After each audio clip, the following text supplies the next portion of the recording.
Hello, welcome back to my channel.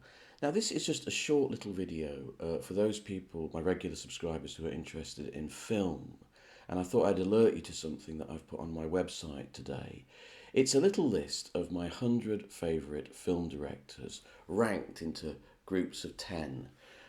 It's something I did this weekend. I work as a subtitler. I subtitle live news and sport, and I work in half-hour chunks. And it's quite an exhausting day, and it sometimes can be very boring. So to keep my energy up, I just sort of thought, what would I pick as my 100 favourite directors? Everyone goes on about the 100 favourite films. But what about directors? Whose work matters most to me? Who's inspired me the most? Not necessarily who's been the most important, who are the most significant or the best directors, but who are the most important to me right now.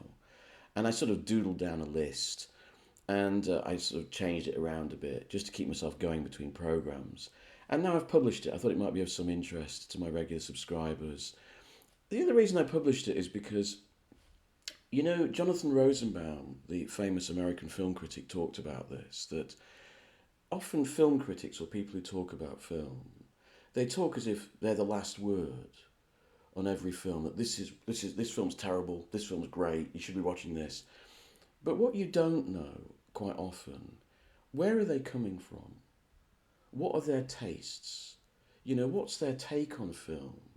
You don't know that. And Rosenbaum is always telling you, and I kind of agree with him, because if you know where he's coming from, what he's interested in, what his criteria are, then when you read a review of his, you understand why he feels that way about the film, or why he feels that way about this particular director, or why he doesn't like this. You might like that film, but he doesn't like it. But if he tells you where he's coming from, you understand better why he feels that way, and therefore you understand better why you feel that way about it.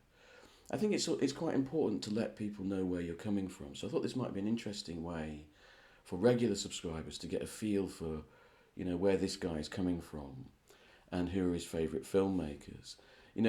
Another great American critic, Dave Kerr, once said, this filmmaker, I think he was referring to Ingmar Bergman, he said, this filmmaker is not one of my guys. In other words, someone he doesn't really go back to. He might be a brilliant director for some people, but he's not one of his gang. This list is the list of my gang and the directors who are most important to me and who have most inspired me. It's just a bit of fun. It might be of interest to regular subscribers. If you want to give me a list of your 10 or 20 favourite directors, I'd love to see it. I'd be very interested. And as always, if you like my content, please like and subscribe.